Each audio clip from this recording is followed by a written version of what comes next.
Hello and welcome to another episode of the Digital Access Show. Everyone, I'd like to introduce you to the guest this week, and her name is Lucy Seret. Lucy works at Bindi Maps, and I'm going to let Lucy explain Bindi Maps to you. I have used Bindi Maps. It is a newer app out on the market, a wayfinding app that is great for inside buildings. Lucy, thank you for being here. Thanks so much, Narelle. Really looking forward to chatting with you on the Digital Access Show. So yes, my name is Lucy Seret and I'm Head of User Experience Design at Bindi Maps. So what is Bindi Maps? We are an award-winning accessible navigation technology company. We design and build software to help all sorts of people explore and get around complex indoor spaces like hospitals, airports, shopping centres, office buildings, and more. Do you do outside as well? I'm thinking like universities. I know I would hate to try and navigate around a university now because I would get lost. Oh, absolutely. Yeah, we do also do outdoor locations. We'll often set up a bit of a precinct. So for example, with a university campus, we'll have multiple buildings, maybe some outdoor sort of courtyards or outdoor classroom areas. And that will all be included as a part of a Bindi Mapped supported area. Yeah. And we've also done events in the past as well, like the Australian Open this year. We've done Ability Fest and other sort of big, large sporting events and music festivals. Lucy, why was Bindi Maps started? What was the impetus? It's a fantastic story, which is really led by our CEO, Anna Wright.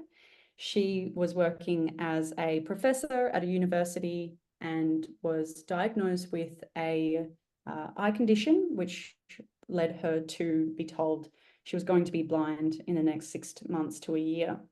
And one of the first things she started to think about was really, how is she going to do her job at the university? How's she going to find her way to the lecture theatres or find the things in the office?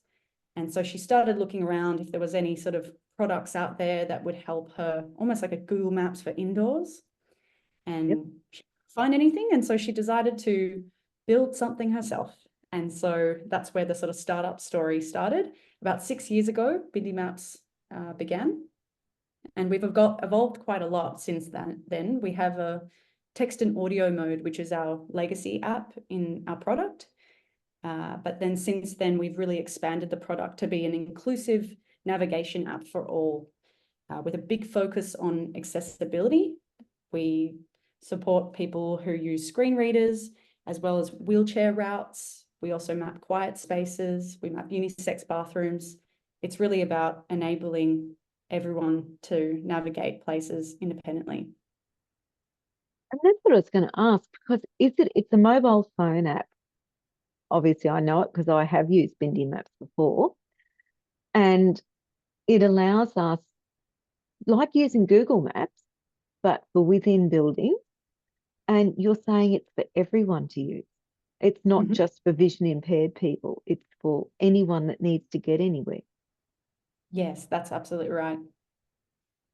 What, in going out to these places, the university, the shop, and I will say, I believe you are as normal as you can be, Lucy. You're not, I mean, well, everyone is normal. I don't think I'm any different to you. I've just got different capabilities. But as a so-called normal person, I love that. Sorry, Lucy. As a so-called normal person, what do you notice with people when they're out trying to navigate that you would say, oh my gosh, I've never thought of that before? There's a lot. There's a lot. Yeah. Like what? Well, Let's take a shopping centre. Let's do one that everyone goes to. Well, one example that really struck me when I first joined Bindi Maps was when someone first onboards into the app, we ask the user a number of preferences. So the first thing we ask is, do you want text and audio mode, which is optimized for voiceover and talkback, or would you like map mode? And map mode is a more visual interface where it shows and displays the user's position inside the floor plan in the building. Mhm. Whereas text and audio, it really lists information like what's around you and navigation directions in a list format. So it's a lot more easy for a screen reader user to use that interface. Yeah. And then it obviously speaks out loud these real-time directions when you're navigating indoors Yeah. too.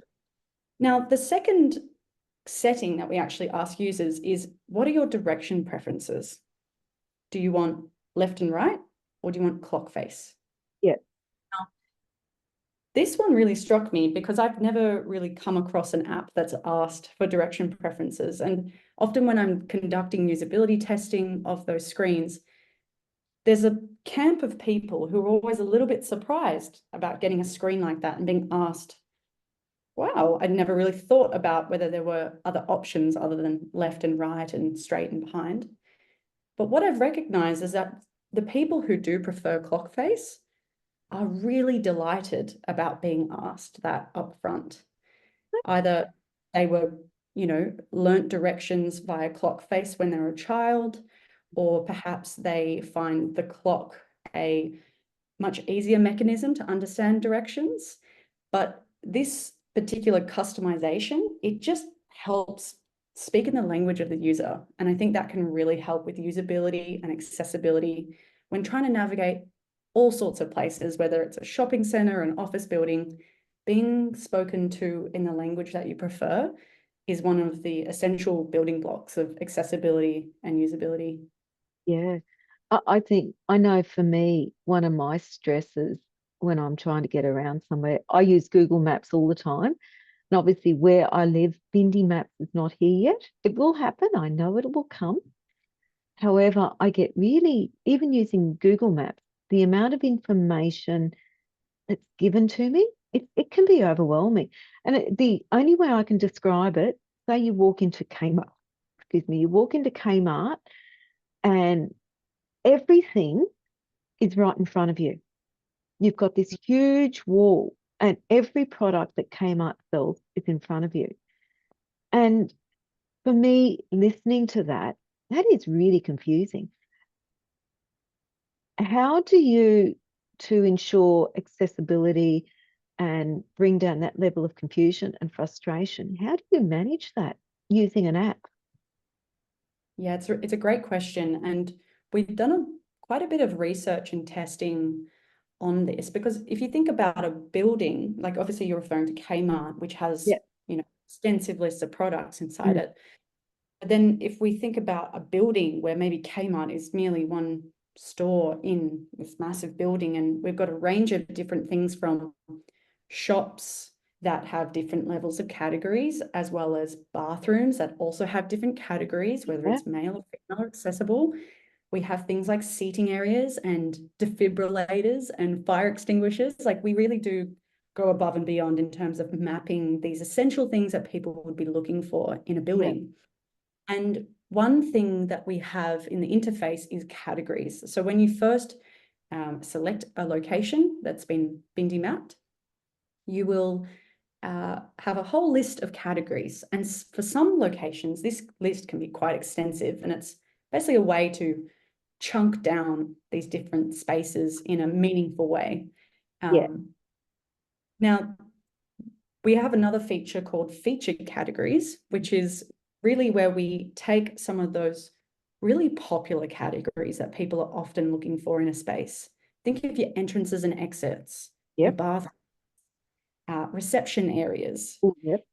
So these categories are sort of special categories, and they actually go up to the top of the list. So they're much easier to find. They're easier to select if people are just wanting to find a bathroom quick. Otherwise, you have all the categories underneath that you can explore and browse and familiarize yourself with in a building. Okay. That makes sense.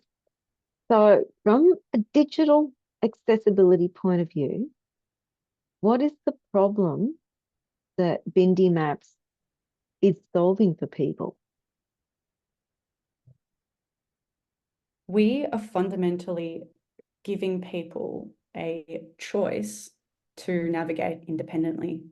So our mission is really to make spaces 100% accessible, but we're trying to give people a choice, I guess, with our app to, if you would like to navigate independently, we will provide you the most accessible and efficient route to get to where you want to go in the way that you want to be communicated.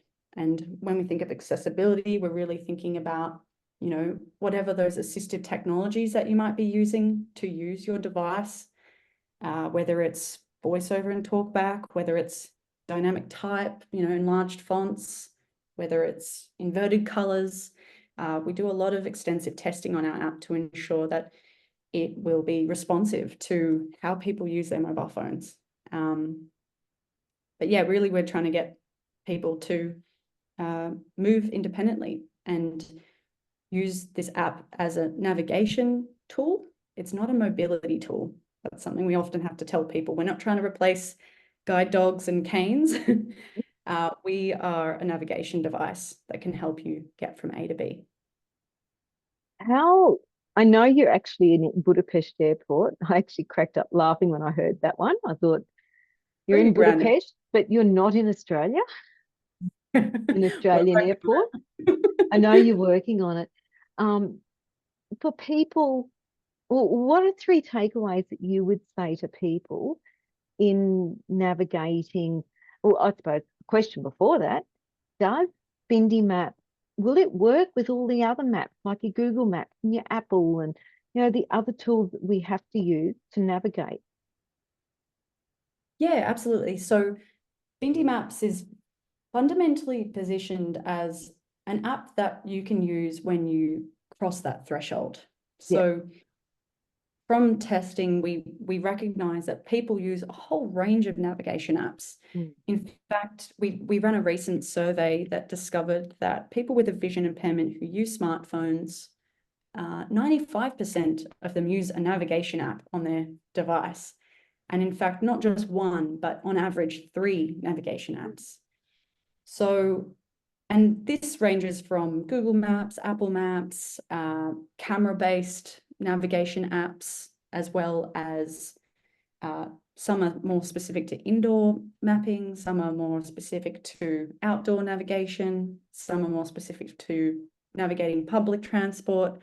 So people are already using quite a number of different navigation apps. I guess where Bindi Maps sits is when you enter the doors of that big complex university or office building or hospital and you need to find your way, that's what Bindi Maps will do, is help you find that particular thing that you're looking for and provide the most easy and useful directions to get there. So, in summary, Bindi Maps, if you're in a shopping centre, well, you can say, oh, I want to go to Kmart or I want to go to whatever. Once you're in Kmart, it can't help you unless Kmart has come to the drawing board and got it within Kmart, which would be awesome. Imagine the wages they could save there. People, you know, losing things or not being able to find things. Bindi Maps for many people will replace that kiosk in the centre, as long as the centre keeps it updated. Bindi Maps is a way for people, because obviously, like people like me that can't read signs, or I'm very dependent on a particular colour, knowing that I don't even know what colour Kmart is now, but yeah, that's bad. But like McDonald's is red and yellow. But you know, it replaces being able to read signs. It takes the place of being able to read signs, which is, Absolutely. yeah. So it's really, well, for me, and I have used it and I love it. I think what I get slack with is I've used it when my support worker's there and I think, oh, my support worker's here. What am I doing this for? But I know I can use Bindi Maps to get around. What do you love about doing the job you're doing then, Lucy? With everything that you've talked about with Bindi Maps, why do you go to work every day? Well, I wish I could code, but unfortunately, that's definitely something on my bucket list before before I go on this earth. I guess my role at Bindi Maps is really to lead the user experience design. So that includes both, research and testing Yeah, with real users and getting out in real locations and really understanding how people behave with the app and how the yeah. app behaves. As well as designing those interfaces to be really usable and useful and efficient. So what do you love about your job? Oh, I love my job so much. It really is, it's my dream job. And I think one of the main reasons why I really like it is that it feels like this really interesting intersection between digital accessibility, trying to compensate for physical accessibility. So because we're mapping physical locations and there is this reliance of being physically in a place, it's this really interesting problem space where there's a lot of very interesting, challenging, wicked problems about wayfinding.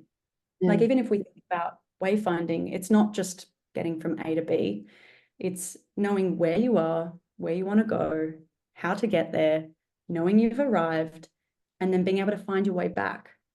And so that's like 5 principles we're talking. And, a lot of what people think of wayfinding is signs and color coding, but Yeah. that only really caters to a certain part of wayfinding and it only really caters to certain people. It's very visual, and that's why we have a huge emphasis on, supporting the blind and low vision community in navigating because they are greatly impacted by poor wayfinding. And so by focusing on a navigation product that's accessible, we're really bridging those barriers, bridging those gaps to accessibility when navigating indoors. So Lucy, normally I ask for 3 takeaways. I'm going to get a bit mean. What are 3 lessons you've learned in doing this? And Oh, then add the takeaways. I yeah. know I owe you a cuppa for this.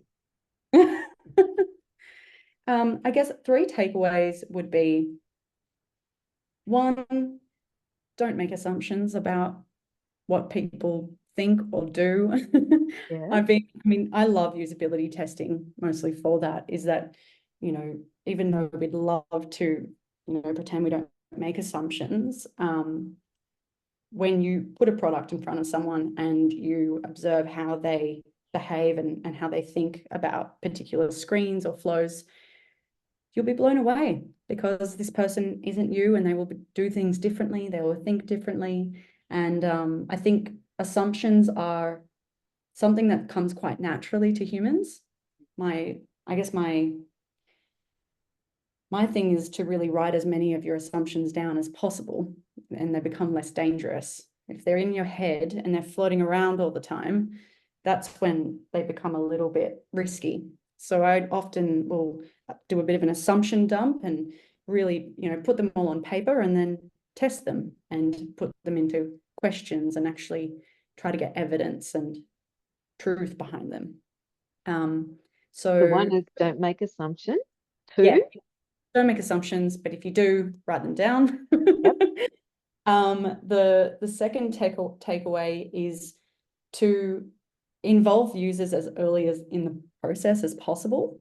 Mhm. Even if it's a really scrappy prototype, even if it's merely a couple of questions that you've got floating around. We're working on some things at the moment around escalators.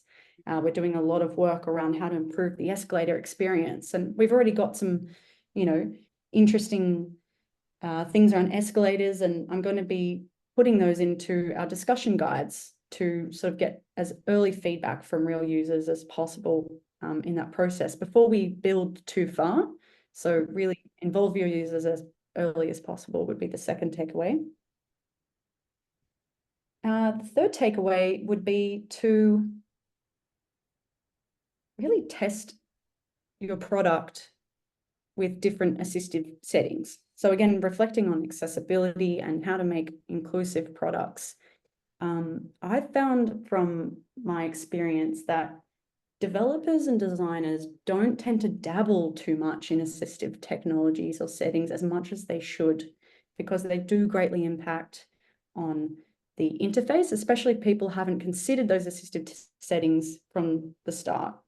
So you know, we probably most of us have a smartphone, and in our smartphones we have a powerful list of and menu of different accessibility settings that you can use right now for free, and you can just learn about how other apps have, you know, catered to those settings, whether that's just putting voiceover on and navigating around an app and seeing how they've approached that, or inverting the colors, or, you know, increasing the fonts and seeing how interfaces either deal with those settings or break. And I find I learn a lot from sort of doing that with different apps and get inspiration about how we can cater for that in our own app as well. So what are the 3 lessons you've learned? Because I love your takeaways. Now I'm really interested in the lesson. um, 3 lessons. Okay, I've got to have a little think about this one. Nothing like springing it on you at the last minute, but you know. 3 lessons would have to be, I think, especially getting into accessibility. Like I've been in properly really thinking about and executing in digital accessibility for about 5 years now. And when I first started, I was super anxious about getting it right and getting it perfect because of this fear that my ignorance could lead to creating barriers for people, you know, discriminating people. Mm. And I think that made me really quite overwhelmed and quite anxious about the space, and really wanting to do a good job and fearful about what my mistakes could lead to. And then it wasn't until I heard that fantastic phrase of progress over perfection, and it sort of soothed that uh, stress Yeah. and made me realize that I've been really sort of framing it wrong. I should have been sort of thinking about get it better, get it, you know, a little bit better is better than not a little bit better, if that makes Yeah. sense. You know, a Yeah. little bit of Yeah. progress is better than nothing. Yeah. In fact, someone told me recently about a few percentages of progress is better than 0% Yeah. perfection. You know? And so, yeah, I think that's a really fantastic lesson that I Yeah. continually come back to and have to remind myself. Yeah. Thanks, Lucy. Lucy, how can people contact you if they want to find more about Bindi Maps or have a chat to you about your work? What's the best way to contact you? The best way to contact me is probably to connect with me on LinkedIn Mhm. under Lucy Seret. You'll be able to find me. Otherwise, feel free to send me an email on lucy@bindimaps.com. Thanks. Look, Lucy, thanks for that. Obviously you and I chat every chance we can get, and I find it interesting the way you guys with Bindi Maps are working on building and improving every step of the way to ensure that people need to remember Bindi Maps is not just for vision impaired people. It's for Mm. anyone because you know you can put it on your phone, you can walk into the shopping center or the uni and say, I need to go to Kmart. And it takes you straight there without having to stop and think, you know, and for so many people today in this busy world, it is a great way that digital accessibility can enhance everyone's life. Absolutely. Yeah. So thanks, Lucy. And that's another episode of the Digital Access Show. Please like, subscribe, share, and let everyone know what we're doing. And don't forget, we do put a blog out in the same theme when the show is released in that same week. So, Lucy, yeah, the blog's going to be about wayfinding maps, apps, wayfinding apps, and obviously looking at things like Google Maps as well, because they are all such great tools that instead of the good old Gregory's paper-based maps, we now have it all digitally. So thanks, Lucy, and we'll see you all next time. Bye-bye. Thank you.